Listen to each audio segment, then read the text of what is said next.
You talk a lot in the book about the features and things that need to come together for an animal to have a subjective experience or a consciousness. Talk about what an organism needs to bring together in your view, in your theory, to have an individual experience of being that organism.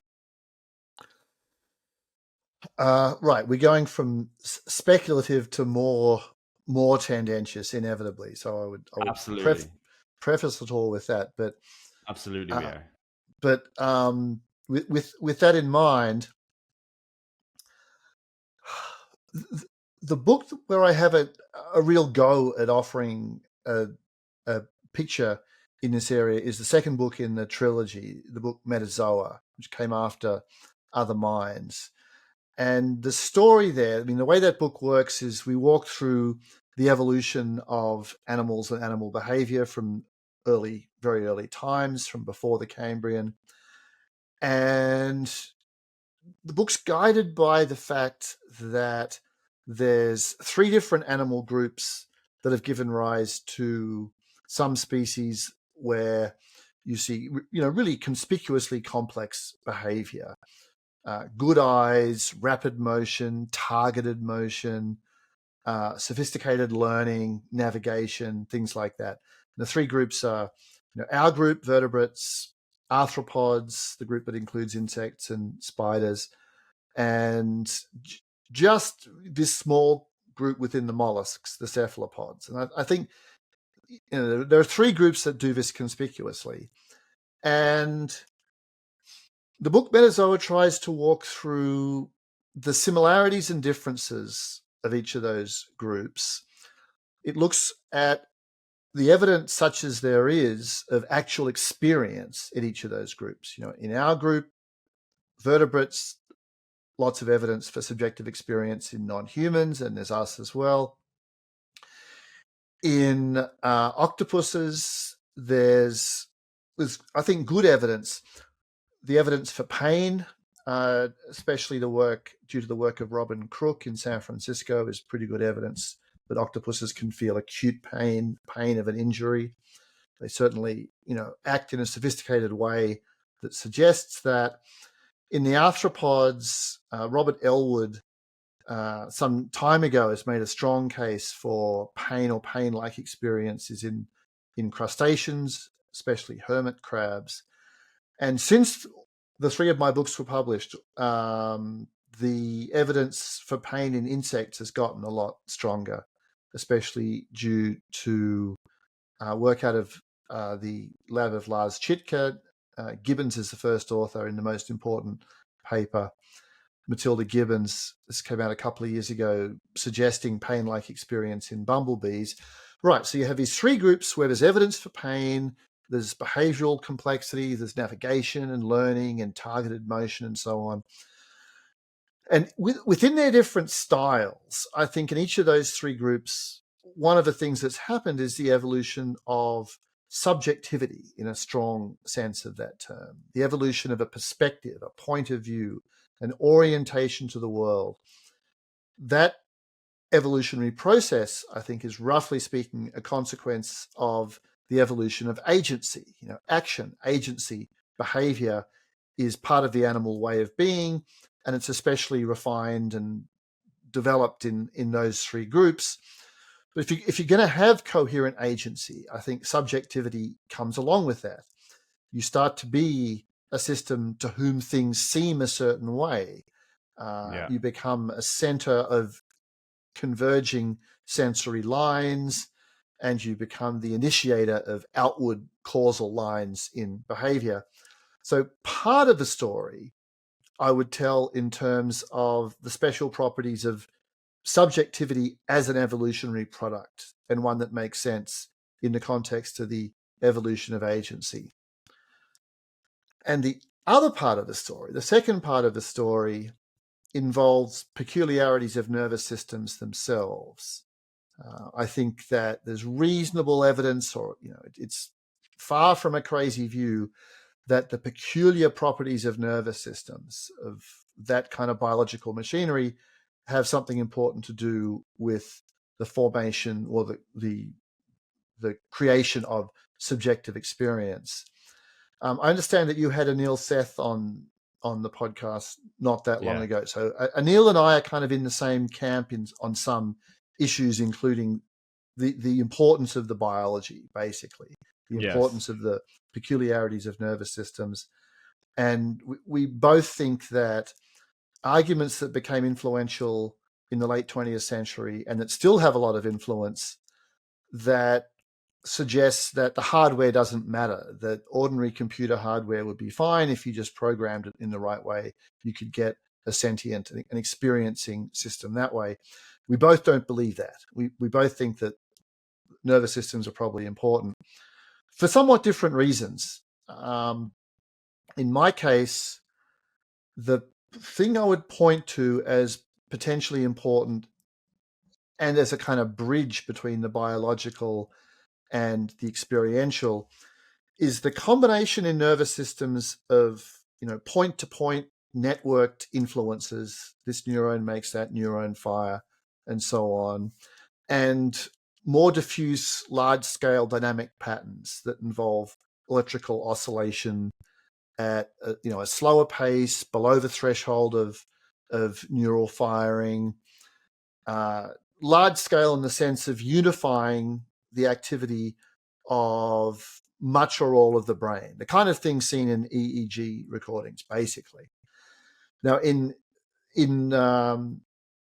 adventurous parts of neuroscience, gamma waves in the brain have for a while, fast 40 hertz, 40 cycles per second waves have for a while been thought to have some association with conscious experience, especially on the perceptual side. People like Wolf Singer, Lucia Maloney, Francis Crick, and Christoph Koch has changed his mind a bit, but he was in this camp for a good while, have thought that the kind of unification that those large-scale dynamic patterns in the brains, those large-scale dynamic patterns give to the brain is important in explaining experience, where it's the unified features of experience that have an explanatory connection, perhaps, to these features of brains. So, some decades ago now, Wolf Singer and others suggested that the binding of features in experience, the fact that you see shapes tied to colors in objects in experience, that might be explained in part in terms of the coordinating role of these large-scale electrical patterns. There's some work by Brynne van Swinderen at the University of Queensland who does fruit fly work. This is flies, not even bees, pretty small nervous system, where there are beta range oscillations in the fruit fly brain that seem to have some association with attention in a fly. And it's also well known that those oscillatory patterns are important in sleep, in anesthesia, in all sorts of consciousness-related stuff. So I would suggest that, to put it in a somewhat compact and really, not much detail way, that the basis for conscious experience, for felt experience in animals, is the combination of a collection of features that give you subjectivity in a strong sense, that make you a subject, to whom things happen, something that has a centered perspective, all that kind of stuff. There's a set of subjectivity related features that are fairly schematic and that come from the evolution of agency. And then there's the weird properties of those control systems that we ended up with in our heads, nervous systems, brains. And there, I think the combination of those point-to-point influences, the more familiar network-based features of neural activity, and the more diffuse, large-scale oscillatory patterns. It's something about that combination I think is very important in explaining experience. Awesome. That was so well explained. I love hearing you talk about this. I also had Nick Lane on the podcast. Incredible scientific writer. Yeah. And he agrees with you both as well that life seems critical. Now, Fascinatingly, I've also had Dr. Robert Prentner on the podcast, who is a colleague of Donald Hoffman, who is in the consciousness is fundamental camp, which is just a completely different view. Yeah. The way you explain everything there is so interesting. I wanna go back to the very first stages in evolution when you think an organism was starting to integrate some senses and gaining its first levels of subjectivity. Say you have a very basic organism, it's starting to evolve sensors for the environment. The sensors are providing that organism useful information for its survival. You can think of subjectivity as in the integration of those early sensory signals into a unified signal of, okay, this is the state of me at the moment. Is that sort of how you envision it, that it might, the very first footsteps would be integrating one or two senses together, and then two or three, and then three or four, and then maybe there's a memory component, and then it gets a lot more complicated as the steps go. But the very first steps of subjectivity is really about integrating the information these sensors collect into one signal, which provides to the organism, am I safe, am I good, do I need to move this way, do I need to move that way? Is that sort of how you think about things? I think that's a reasonable sketch of the beginnings. Yeah, I mean, I certainly don't think it's a problematic sketch. I think it's better than a lot of other sketches. If that's, I mean, if that's where one's starting, then I'm sure Nick Lane said something about this. Then we're talking single cells. We're not just talking animals. We're talking single Right, cells. right. Those sorts of features start very far back and are very widespread. For example, in your sketch just now, you had the accumulation of several sensory lines and then a little bit of memory. Right. If we look at bacteria, I mean, our familiar E. coli bacteria, they have a little bit of memory, and I think they do have some integration of different senses. But one of the things that makes their behavior effective, if you're a bacterium, you can detect good and bad chemicals around you, but you're so small you can't really tell the direction. Your body's too small to sort of track directionality with space. So what they do to get around this is use time to deal with space. The E. coli can register whether the chemical environment right now is better or worse than it was a moment ago. Do that comparison. So is it getting better or is it getting worse over a short time span? And if it's getting better, keep going in a straight line pretty much. If it's not getting better, if it's getting worse, do a random tumble and see if you can improve your situation. It's a very simple rule. It's no doubt very effective. It also has that little hint of memory. So it's an early stage in the history of integration of information, where Yes. it's not integration of one sense with another, but integration of what I sense now with what I sensed. You've got to make the comparison. You've got to be able to tell whether the environment now is a little better or a little worse than it was a moment ago. Yes. Yeah. So, but basically, the sort of thing you're sketching, I think it's a reasonable sketch where there's a kind of de facto sensitivity that any form of cellular life will have. Things will affect what's going on. You don't need to make yourself sensitive. You'll just be sensitive, especially because as a metabolizing object, you've got to have channels to the world. You can't be completely closed off. So things will affect you. It's natural to evolve some ways of putting those impacts, those stimuli to use, start to work out, whether this is telling you something worth knowing, even if it's just knowing that there's a good chemical around and then being able to, either stay in the same area or follow that path. That's a kind of information processing step. Start to integrate different sensory lines, start to integrate the present with the past. And right, no sudden switching on of the lights, no moment where suddenly, everything is conscious, whereas, one step before that it wasn't. I think very, very likely the picture we'll end up with is a strongly gradualist view, one in which everything comes into being very gradually. But those things you were describing are the origin of the subjectivity related suite of features we were talking about a moment ago. And then at some point you have the origin of nervous systems as one kind of control device, not the only kind. Bacteria do fine, plants do fine doing things differently, but once you get nervous systems with that combination of networked and more holistic properties, I think that's a big deal. That's a big deal too. And they're just in animals, nearly all animals, but that's an animal invention. So we could summarize it by saying the sketch you gave gives an outline of the origin of subjectivity, both inside and outside animals, even in single-celled forms, and nervous systems add something special when they arise. Right. It's a beautiful explanatory framework. I think it's kind of one that I hope to be true. It's just so nice. I think you can see the story and it feels right.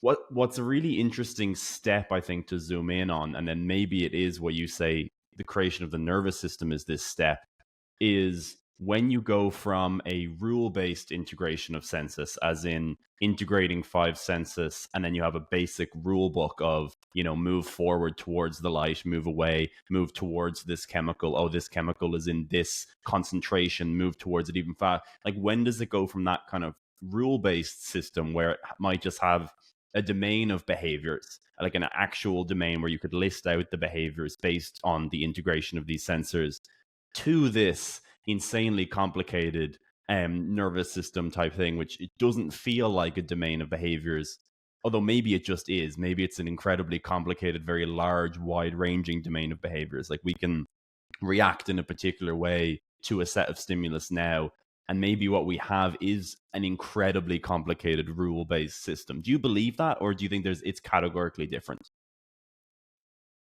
Well, there's got to be a stage in the story where learning becomes significant, where we go beyond having a sort of a set range of behaviors with their associated triggers to a situation where you can start to use the past as a guide to what kind of thing you should be doing next time this experience comes around. So learning is part of it, and that's a plausible thing that nervous systems are at least very good at.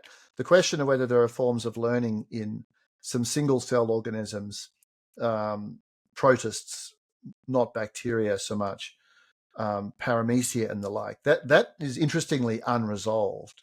And there's also unresolved questions about whether plants have a little bit of this. But certainly nervous systems are a big deal in relation to learning. Classical or Pavlovian conditioning is just all over the place in the animal kingdom. Not everywhere, but very, very common. Learning based on reward, less common, a bit more scattered through the animal kingdom, not perhaps so easy to evolve, but still, very conspicuous in behaviorally complicated animals like, ourselves, the arthropods, the cephalopods. So plasticity, I think, is a big thing. When you contrast, a rule book picture with alternatives, I guess there's two dimensions of departure from a rule book picture. One is just plasticity. Are you always trying to change the rules, basically? Are you using past experience to come up with a new way of responding next time a thing of this kind comes around? There's plasticity, and there's stochasticity. There's a less deterministic character to the way nervous systems handle these things. How important that is, to what extent that's just a feature of how nervous systems work rather than a sort of deep design feature, I don't know. Some neuroscientists like Walter Freeman have argued it's really important. It's really deep in neural systems. They're inherently stochastic, and that really matters. So you've got, there's a departure in the direction of plasticity, and there's a departure in the direction of it being more stochastic, more holistic, less governed by relatively discrete procedures. And now we're getting to territory where I'd be cautious even more even than I have been in offering speculations on this. But Yes. putting my playground marbles in the ring, I would bet on the importance of all of those features. Yeah. All those ones I just listed. What do you think is so